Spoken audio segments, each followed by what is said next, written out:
All right, for our next technique, now we're going to talk about attacking the arm. Okay, we're starting with the arm already in a bad position, and obviously it's available for us to attack. And I'm going to kind of go through my strategy and my steps and how I like to attack the arm. All right. Obviously, we can go all the way to the arm bar, but as you know, I'm a big fan of the Kimura, and for me and for my game, I prefer to stop in that halfway point and attempt the Kimura first and see what I feel, see what sort of reaction I get, and of course from there I have many other things that I can transition to and go for. So I don't want to do too much in regards to the Kimura because you all have seen the Kimura series already. You know what's in what my Kimura techniques are, my Kimura game. But this will be good for a little review, and maybe I have a couple details that have evolved over the years since I last filmed the Kimura series, and there might be a little intricate thing here or there that is slightly different than before. All right, so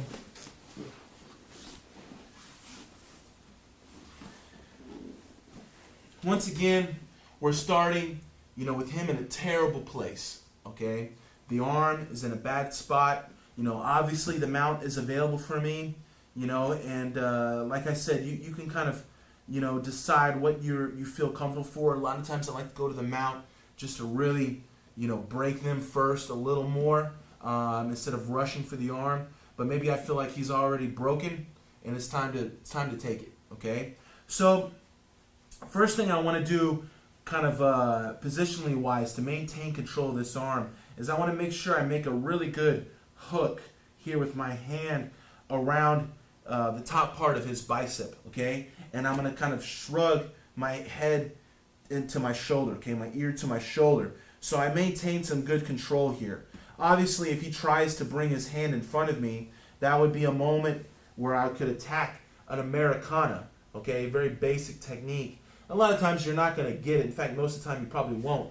But you'll make him extend his arm and put it right back to where it was. Okay, and so we can maintain it in that bad position. All right.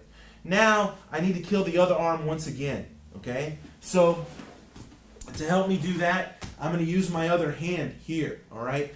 This arm is in a good position when it's blocking my hip, just like the way it is right now. Okay. So what I'm going to do is I'm going to bring my hand in this sort of inverted manner here. All right, and I'm going to work my thumb inside around his wrist here. All right, so I can start to push his arm down and allow me to bring my leg over as if I'm doing like a crucifix style position, where in MMA you can ground and pound and things like that. Okay, this is what I want to achieve to kill this arm and neutralize it, just like you guys have seen in the Kimura series already. Okay, now after I get that trapped, I'm going to do a little windshield wiper. So my right leg is going to come over and replace my left leg. All right, and there's never really a moment where his arm is out of my control.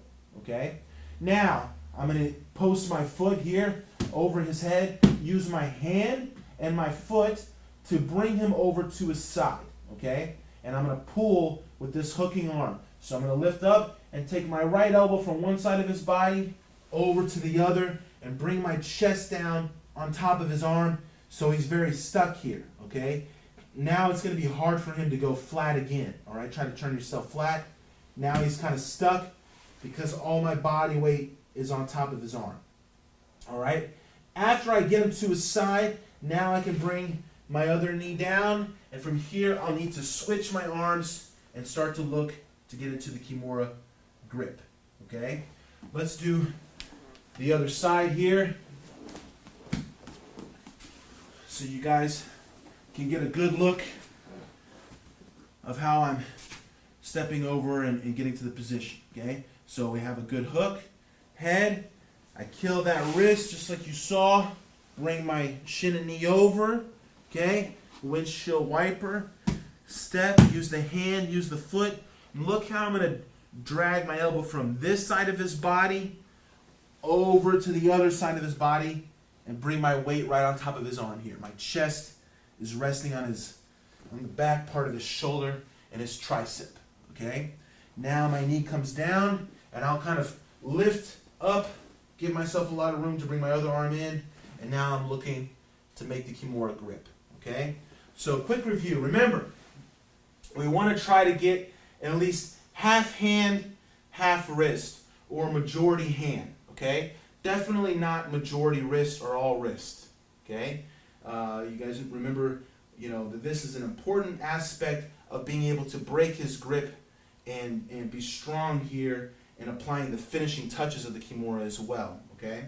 So make sure that you get at least majority hand. Really work your fingers in there. If he already has grip, that's okay. There's always room for you to start to slide your fingertips inside his hand, all right? No thumbs. Same thing with the other hand. When I grab my wrist, no thumbs. And then we want to make sure that we're rotating our wrist over, okay? Just like I was revving up a motorcycle, all right? So I have this, sort of positioning with my grip, okay? So get inside there, rotate my wrist. Now, from here, it's all about creating the momentum for the pop, okay? I need to keep everything tight. My elbows are tight to my body, and his elbow is tight to my body, all right? I never want to get disconnected from his arm and try to pull to break his grip like this, okay? This is only going to be arms versus his arm, okay? It's not going to be my whole body. I'm going to miss a lot of power here, all right? So I need to make sure I keep his arm connected to my body and my elbows are tight to my body, all right? So everything is one, okay? There's no disconnect between my arms and my body, okay? Now, it's all about, getting that little bit of momentum, all right? So in this situation now, I like to start to rock forward and take my knees off the mat just a little bit, okay? Barely off the mat. You can probably not even really tell that my knees are barely coming off the mat that much. All I'm doing that for is to help me get a little momentum, and I'll breathe and really kind of focus in on what I'm about to do, okay? I'm about to explode. Whenever I explode, everything is going to go away from his body. I'm going to use my hip here, and I'm going to pull everything to my right. There is no up, okay? Only away from his grip, so I can break that off. So everything's tight. A little 1, 2, on 3. When my knees touch the mat, boom, there's my pull. Look how his arm stays tight to my chest. Elbows in. I bring it out first, then I'm ready to go over, okay? This is where this rotation of your wrist is very important, all right? If my wrist stays too straight like this, a strong person will be good at straightening their arm out in the end and making you lose it or not get enough leverage to make them tap, okay? So when I have my wrist rolled over here, he tries to straighten his arm, it doesn't go anywhere, all right? And then I can take his arm down to his far shoulder and get the finish, okay? So again, his arm's in a bad place. We decide we're going to attack the arm. I feel like he's already ready to be subbed, and I'm ready to go for it, okay? So hand comes inside. Start to get our shin over. 1, 2, step. Drag him to the side. Right away, knee down and switch, okay?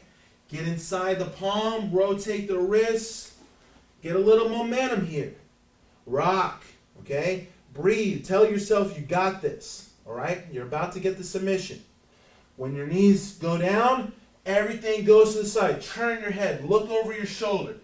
Pull everything away. Use your hip and your body, everything tight to take that out, all right? And now I can go up and over and get the finish, okay? One more time. Here, good control of the arm.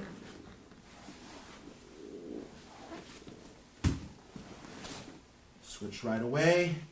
Breathe, adjust. Get that momentum. Boom. And then I have it. Okay? So, you're going to see more why I like to stop in the Kimura position first and go for the Kimura instead of rushing to the armbar. But we're going to, obviously look at how we can switch to the armbar in combination and take advantage of other, great angles and combinations that we have off the Kimura position. So you'll hopefully feel the same way. Like, I want to try the Kimura first, and I know from there I have lots of other things I can transition to just in case.